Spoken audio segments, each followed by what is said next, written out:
What is going on, everyone? It's Ultimate Spy 53 here, and welcome back to reacting to bad reviews on good movies.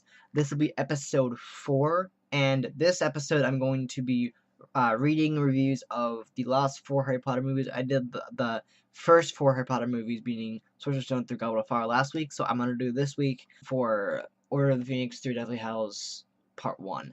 I couldn't find any bad reviews for Deathly Hallows Part 2 because literally I scrolled through all of them and they were pretty much just complaining about the ultraviolet. I couldn't find anything. I think I saw like maybe one or two and it wasn't really funny, which is like people complaining about, certain aspects of this movie didn't like hold up, but other than that, that didn't actually suck. No one really complained about it though. Yeah, I'm gonna go ahead and read the first review for Order of the Phoenix. Okay, so here's the first review. It says, horrible direction and overall worst movie yet. Taking the longest book and turning it into the shortest movie not only shows just how bad the direction and screenwriting was, but also how cheap Warner Brothers is getting. G did I don't know. Did Lord of the Rings do pretty good? How about the last few those three Potter movies?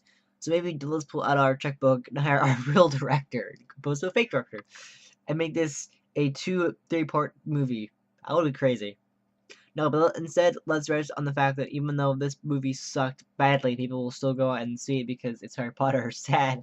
How and why would J.K. sign off on this movie? Well, I was at least hoping the last two movies would really pull off this series, but it seems they enjoy some the subpar direction and signed this horrible director again. What I didn't get is why on earth are the fans and critics, aka retarded Pete's Power Monkeys, on crack? What? Saying how wonderful this movie was, and best Potter yet. With well, even if you never read the books, everyone I've talked to said it really was. It wasn't that good of a movie. So stop living in denial. I'll admit they really got it wrong this time. Oh come on. I mean, yeah, they all the last 4 movies had like 4 or 5 different directors, right? It was ridiculous. Okay, Order of the Phoenix becomes Prisoner of Azkaban. They just shortened it to OOTP, becomes POS essentially. My favorite book has become my least favorite movie in the series. Director David Yates seemed to borrow from Alfonso Cuarón's style of directing and failed miserably. Rushed and too short by Potter movie standards, and this movie left me scratching my head wondering what the heck just happened. Two of the strongest female characters in the series, Tonks and Bellatrix, were given nothing more than a few seconds of screen time. That isn't entirely true. They were given at least a couple minutes. Huge disappointment. Daniel Radcliffe, though a good actor, seemed a bit too stretched at times. All the actors seemed to look exhausted. What? Really? Gone was the chemistry of past movies. The writers and directors of the series really have to scramble to play into Rowling's book series, but it only makes the movies more and more lackluster, especially to those who do not read the books. Most moviegoers. I miss Cuarón's style. His interpretation of the series was brilliant and cannot be topped in my opinion. I'm not looking forward. I'm not looking forward to the rest of the movie series since the ending was the biggest disappointment in fiction I've ever seen. Oh man, the only bright side of this movie, Helena Bonham Carter. The physics she got in Scream were absolutely brilliant. Other than that, the movie was a real letdown. And regarding the special two disc set, don't worry, it's Hermione. Seriously, this is one of the worst TV sets I've ever seen. Buy it used, buy it cheap. Wow, that's really sad. That's crazy though. It's still crazy. Okay, so this is a few paragraphs long, so let's get through it. Warriors of the Five. New director, please. I am a die-hard Harry Potter fan, but have to say this movie was a huge disappointment. The scenes were short and choppy. It felt almost like a poorly constructed Cliff Notes version from someone who had read the books all the way through. I recognize that it was a long book to get into a movie, but the movie bounces from scene to scene without taking the time to develop relationships with the characters, or even the characters themselves. I will agree because there's the one scene in the movie where we have, in the book at least, it's way longer. It's like 7 chapters where the sacking of Trelawney is way longer. It takes way longer. And the movie, it's literally the next scene after she gets her report or something, she gets sacked. It's like not cool. Not even Emma slash Hermione's usual superior acting has a chance to shine through the limits posed on her by a fragmented script. I don't understand what that means by a fragmented script. Does it mean a bad script? I don't really care really. Script doesn't really mean anything to me. I would give the previous movies a 5.554. I have not always agreed with the the decisions the director made with what he cut. For example, I missed Dursleys and Dobby in the fourth movie. That is true, but those difficult decisions on the part this guy is not spelling decisions right. As a part of the director and screenwriter allowed for the scenes that remain to be fleshed out in a meaningful way, and relations to be developed in a way that was fulfilling to the viewer and characters. The harsh reality that the director and screenwriter of the Order of Phoenix failed to grasp is that you simply can't include everything without making a longer movie. Of course, which is what I would vote for and pay extra to see. It is possible to think of the Lord of the Rings trilogy. For example, what is the point of introducing talks? See her grump at movie for 2 seconds and see her changing her nose. Wow, that's really all you can think about it. She wasn't even given the opportunity to show her dealing skills in the mystery. She is only on the screen for a few seconds. No, she's on the screen for at least 2 minutes, maybe more. Why bring Lupin back for this a couple minutes of screen time he gets? Again, it was very, very much not that at all. He was there for at least a whole scene. It is just disjointed and ultimately unsatisfying. I think with these characters you're talking about, they're at least there for at least one whole scene or two, maybe. But they're not even. It's not even that bad. Like wow. It is just an ultimately unsatisfying. We don't feel the pain at the loss of Sirius the way the reader did when the book, because the director didn't give their relationship the screen nowadays. Actually, that's not true. It's really sad. That was a really sad. We do feel the pain. I feel the pain when Sirius died. It was so sad. Indeed, it would have been an incredibly difficult movie to follow or even understand for someone who has not read the book at all, at least once and probably twice, especially moment. Well, that's really unfortunate. I don't agree with it at all. I mean, there's a lot of things cut yet, but wow. Wow. And the director, please. Oh goodness, that's crazy. Okay. Okay, so here's one that has just the title is just ridiculous. Some weird accents. Okay. What I find most annoying about the Harry Potter movies is the weird accents of some of the actors. What? I especially find Emma Watson's English bizarre. What? She is by far one of my favorite characters. I don't care about how is the accent bad. It's just the regular British accent. She's amazing. She's one of my favorite actors and characters of that entire franchise. She doesn't really speak words. What? She makes shipping sounds and you're supposed to divide the word connected to the sound of what? I find it as a result of only about 50% of what she says intelligible. On the other hand, Megan is completely clear as is Michael Gambon and many of the others. Rocco is quite okay. I see 89% of what he says is clear. Watson is the worst. Oh my god. Really? For her, one just needs the subtitles to know precisely what she's saying. That is so mean. Oh my god. It's not that bad. Come on, really? This guy must have hearing loss because I had no problem with understanding what she's saying. She was very clear. That is just mean. I mean, I wasn't a big fan of the Michael Gambon Dumbledore. I'm still not the fan of him, but he's not a bad Dumbledore. No, he's not. He's pretty good, but he is my favorite. So I think the Irish accent just kind of didn't really make sense. It didn't really work for me, but he's Dumbledore. I don't mind. Okay, so this is a few paragraphs long. Again, Full Metal Harry. Full Metal Harry. Again, this is the same title. Harry Potter and the Order of the Phoenix last night. It is a war movie, plain and simple. What a disappointing story and a terrible message to the kids. Instead of using his intelligence and clever magic to overcome problems and threats, Harry starts his own, aka Dumbledore's army, and appoints himself to the head drill sergeant, who later leads his armed group of mercenaries into a classic battle at the end, complete with death, confusion, and destruction. I was left asking myself why either Dumbledore's army or the Death Eaters didn't just use their wands to create AK-47s and get at in a conventional way. That would be freaking funny. After all, the main message in Order of the Phoenix seems to be, if you can't trick him, then kill him. Harry's newly mature look is completely military too. Short hair, clean shaven, tight shirts, combat boots. Combat boots? What? What happened to the nice comfy academic robes with the cozy hoods? He does. He does wear a robe. Not all the time, but he does. We've got students being unfairly held captive and brutally tortured in a secret weapons training camp, and a small army of allied centaurs attacking and attempting combatants beyond enemy lines. Looks like the author JKR had become entirely caught up with the British-U.S. global strategy of post 9/11 military domination to deal with conflict in lieu of research, knowledge, imagination, and diplomacy. Seems like the movie's writers directors have been busy adapting every major scene from Platoon and Apocalypse. Now, for this new Harry Goes to War epic, most of the critics are just pondering that to the masses. There ought to be a wake up call to parents of young fans and viewers. Keep them at home. The battles have just begun. Wow. Okay. That is crazy. So this person does not like Harry's haircut. I mean, it was getting longer in the fourth one, so they had to cut it. But like, wow. Okay. All right, move on to the next one. Okay, Harry Potter and the Half-Baked Script. Was forced to sit through it with my significant other. Asked her at the 1.5 hour mark what the running time was.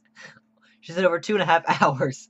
Oh boy, I felt like I was on a long flight in coach instead of a really crappy destination. I will say it works pretty well on its right target ends. Apparently, poorly educated kids with head injuries, since every time Ron fell over or a character said something sarcastic, the theater cracked up laughing. I do not recommend it if you required a plot that makes sense or some mental depth of the script. Oh boy, did this one drag on. I feel like a lot of people complain about the runtime on these movies. Doesn't matter if it's any movie, like a Harry Potter movie or anything else. They just complain. Well, more than the Harry Potter movies, they just complain about the runtime. Like, well, how long is the movie? 2.5 hours. Oh, yeah, I'll skip it. It's like it's that bad, huh? Okay. Okay, disappointed. This is a few paragraphs long, but it's not too long. Although it's not specifically mentioned, I'm going to comment that as Albus Dumbledore discovered the 12 uses of dragon's blood, I believe I have discovered at least one use of dragon poo. The screenplay does not manage to look better than the substance, but it only does barely. Granted, reducing 650 odd pages into a motion picture that runs into a reasonable amount of time is a daunting task. But forays into a totally made up sequence, specifically the visit of Bellatrix Lestrange, at least Strange, Fenrir Briggerback, etc. to the Burrow, does nothing to advance the plot. Wow. However, I did enjoy the interior of the set of the Hogwarts castle, as it made it seem much more like what I would expect a castle to look like, as opposed to previous movies. Much more could and should have been made of the pensive sequences, especially with regard to Dumbledore's admonition to include Ron and Hermione in what Harry learned, especially given its relevance to the final book. Much more could also have been made of Harry's obsession with discovering what Draco was up to, although those seemed to lack any real hint of what was going on in those sequences. Yeah, but I have to admit that I felt that I liked Tom Felton's portrayal as well as his costume. Yeah, with the actorness in general. I met him. Yes, I'll get the DVD when it becomes available, if only to have the complete collection. I just hope I don't find a draught of the living death handy when I watch it. Come to think of it, maybe Steve Kloves was under his influence when he penned this abomination. Oh my goodness, really? People all complain that they just got this for the collection. My goodness. Wow, this is just sad. Wow, huh? Okay, all right. Okay, this is pretty long, but let's just go through it. What were they thinking? This is by far the worst movie from a book that I've ever seen. Let us forget that this is a hugely popular series in book and movie form. As a standalone film, I felt robbed of my money and my time. I will not spoil anything, but understand this: major plot points are just skipped. If they made the movie for people that read the books and knew what was going on, and didn't really want to see the things happen on the big screen, they succeeded. They succeeded. This huge failure succeeds at making me want to get rid of this entire series. It is so horrible. Major scenes were missing, and one major event was made to be so lackluster that I actually laughed out loud. When the film was over, my wife went, "That's it." But yes, dear, that is the end of 2.5 hours of the worst iteration of the book to film. Now, do not tell me how movies and books differ. I understand that, but to complete omit major story points is completely unforgivable. And if you are going to give me 150 minutes of film, do not add things that are not in the story and have nothing to do with the series. Actually, one complete waste of a celluloid contradicts the series in a 5 minute fight scene that is, well, not there in the books. The edited scene even created an issue for the next film. I had to explain everything that really happened to my wife, who was left completely clueless as to what was going on because the film said nothing about the story. Just because it says Harry Potter, do not think that the entire world is going to invest their monies into your product. Stephen King made that mistake with the Dark Tower series. Improve these mistakes in the next film, or you will completely lose your audience before the summer of 2011 when the final film is released. So not waste your time with this garbage. Oh my goodness! Again, they always come up with the right time. Like, oh, this is 2.5 hours. Oh, no, thank you. Wow. Goodness me, that's not fair. Okay, the poorest of all the HP movies so far. Very disappointing. Again, a very long review. It's just like a big paragraph. I'm a complete HP fan. I probably know most of the 7 books by heart. As such, this movie was a total disappointment. A completely disjointed story, as someone else here said. If you have not read the books, you could not have possibly have a clue about what was going on. Pathetic acting. Oh my god, really? It's not that bad.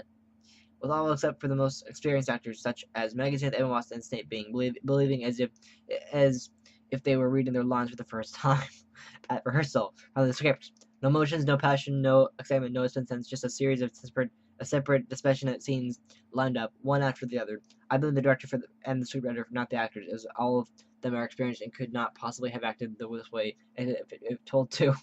As my director-to-be daughter put it, they all seem utterly over-directed, and when in the world's and why in the world include scenes that are not even in the book and ended up belong for a second? If the borough was burned down, where would they keep the wedding? Lord Bill and Flora later. That's a good point. That's a good point. Well, they had to rebuild it, obviously, because they use magic. It's pretty obvious, right? My conclusion is that the director already knew that the one and the only strength of this poor rendition of the Half-Blood Prince would be its special effects, which are good, but cannot make up for the other shortcomings, and are therefore added another scene with nothing but special effects at the cost of the plot. This guy's just complaining about the special effects. I had seen all the movies, not really like number 1 and 2, but cannot stand the direction and how he murders these stories. This one is by far the worst. As my daughter's request, I still bought the movie, but I just to have a complete set. But 1,000 times prefer the book. Wow. But again, they're probably complaining about the burrow being a thing, but like that it's obvious what happened. They just use magic to reverse it and rebuild it or whatever. That's pretty much it. But my goodness, pathetic acting. It's not that bad. Oh my goodness, people are crazy about these things. It's ridiculous. Okay, next review. Okay, so this is a fairly long review. I think this was one of the longest here because I couldn't find much of it of like short ones. Most of them were pretty long. Okay, so oh my gosh, this movie was horrid. I waited so long to watch this movie, and I was really excited to see it.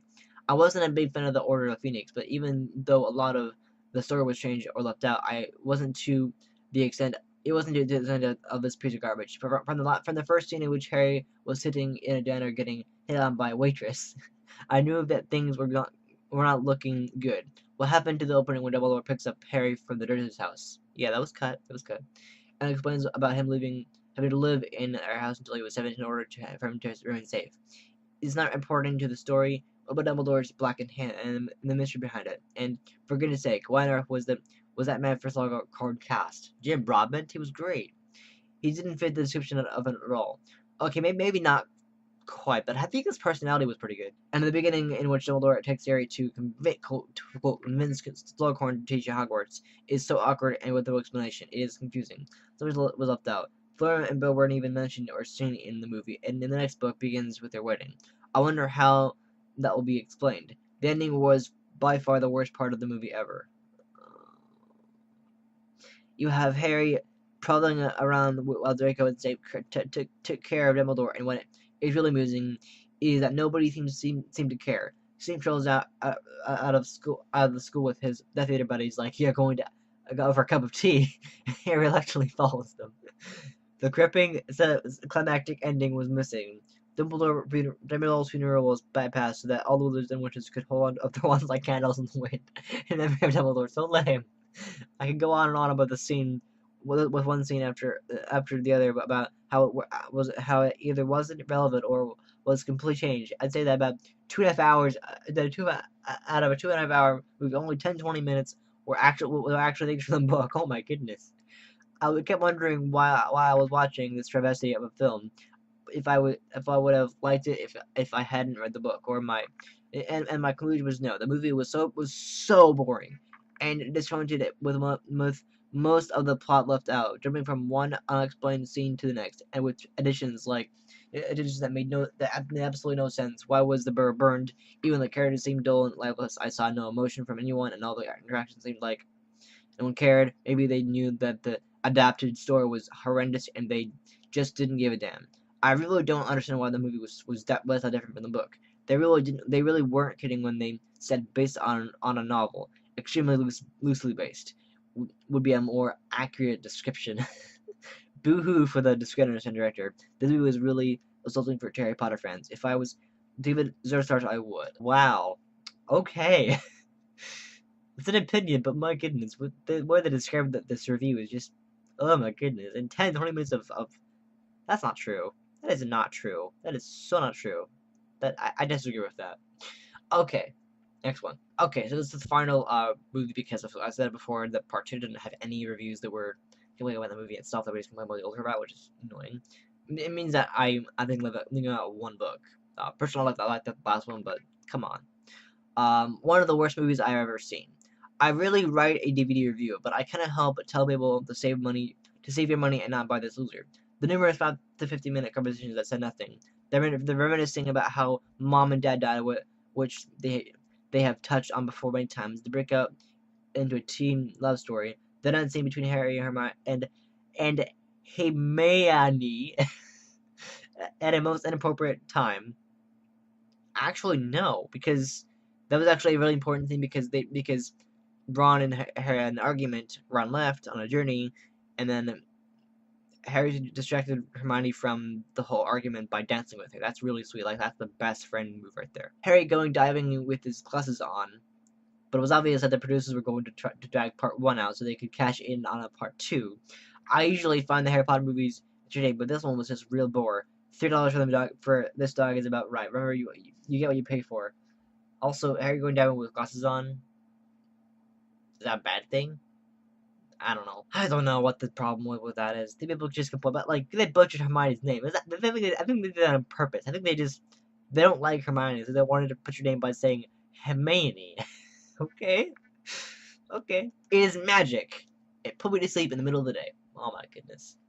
I hardly remember the book, and this movie did little to refresh my memory. I do recall how Rowling wasted 200 pages with Hermione and Harry operating around the country doing nothing, and the overall impression of being overwhelmed by the story of or lack thereof. I thought they would cut short all the Harry and Hermione on the run sequence from the book, since they didn't do anything to advance the story. Oh, come on. But I was so wrong. There is what seemed to be like 12 hours of nothing but H&H camping. Harry and Hermione camping again, doing nothing to advance the story. There was so little action, so little dialogue, so many slim big scenes that I couldn't watch the whole thing. So I'm fast forwarding for about an hour. I felt like half a day and only watched scenes where people actually talk to each other. That's sad. Rather just stare at each other, or some action, no matter how meager it was taking place. I heard the book was called, like, the nicknamed it like Harry Potter and the overly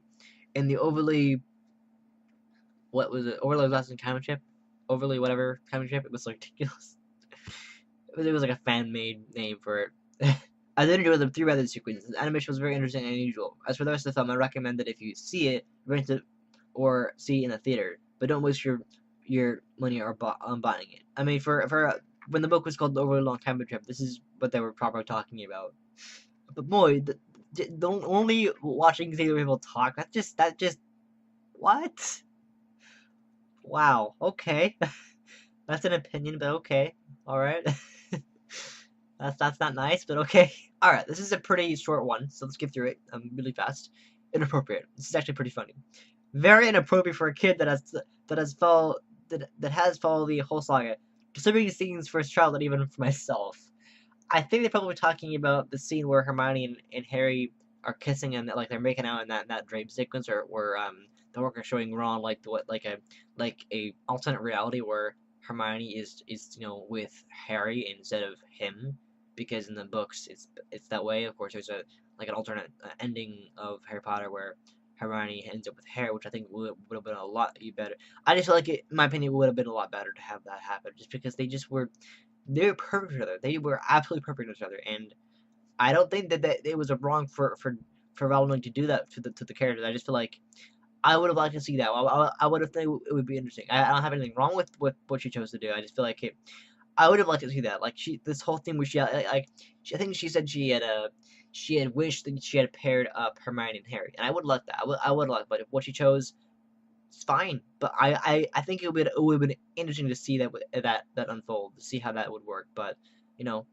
it wasn't happen. But like, my goodness, very appropriate for a kid. Probably the dark stuff and the kissing scenes. My goodness, that's wow, inappropriate, huh? Wow, okay. But maybe the inappropriate stuff is the violence. Maybe I don't know. That's ridiculous. Wow. Okay. Okay, what a bunch of mush. Started about the target, but this thing was a disaster.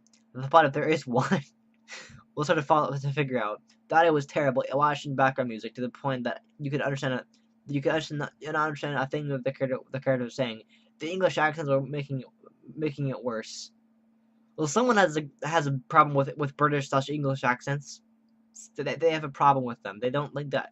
They don't think that British English accents are good. I mean, the British and the English accents are literally the same thing. They're just one's from Britain and one's from England, so they're different countries. But like they're different parts of the British, but like they're essentially the same thing. But they are the same thing. They're just called differently. But that's the person's just insulting the British accent, or they're insulting the British basically. I love the British accent. It is my favorite accent. I could not wait for this full length flapping and flailing clutches to be over. Wow. I think the sorcerers. I think the sorcerers. I have swung their wands and convinced the Harry Potter watchers that this is a good movie. Wow. I'm still really. It doesn't make me feel happy when they complain about the British accent. That's just sad. That is mean. Oh my goodness. Okay, last review. Worst Harry Potter film ever. I went out and bought this as soon as it hit the shelf. Huge mistake. It was as slow as I think I fell asleep at one point. I get that a lot. I've seen a lot of people just say they were falling asleep in the movie. However, I'm very grateful that not seeing it in the theater would have felt totally ripped off. This is by far the worst Harry Potter movie in the series. You said that they said that about the last like 6 movies. I'm a big fan of the books and the movies. Truthfully feel the first 2 were the best overall. But to be fair, the last book really did not get interesting until close to the end, so I guess the movie followed suit. I was so disappointed in this film, had to speak up and hopefully warn people before they buy online or even rent it for that matter. I would have kicked myself even for renting it, feeling it would be a waste of time. I'm really surprised it got any decent reviews at all. Of course it did, it's Harry Potter. I saw even good reviews, which really shocked me. I think maybe the author was running out of material after so many books. Running out of ideas, really? Probably not. She's a good act. She's a good author. The book, along with the movie, were reaching. I'm almost reluctant to see the second part of the film being so bad. It wasn't that bad. It was, of course, the book was referred to as Harry Potter and the Overly Long Cabin, but that's not cool. But boy, that's just it's called boring and all that stuff and falling asleep. My goodness, that is wow. Okay. Okay, well, I think the only thing I can say about the final movie, the only thing in my opinion, as if I was to review it, I'm just gonna say that I didn't like how the ending played out, because in the book, Harry repairs the using the other wand, he repairs his wand, and that's how he does it. In the movie, he just steps the wand in pieces. That's the only problem I had with the movie, the final movie. So, as if I was to review it, that would be what I would say, and I already talked about it in my review for that movie. But like, that's the only problem I had with the movie. But other than that, I really don't think it's a bad movie. But boy, people have opinions, and I don't agree with them at all. But still, that's crazy. Anyway, thank you guys so much for watching this episode of reacting to bad reviews on good movies. I hope you enjoyed it. If you did, please hit the like button. I really do appreciate support. And if you're new to the channel, subscribe for more episodes of this series and other series I do, as well as other content. And I'll be back next time with another episode. Alright? See ya.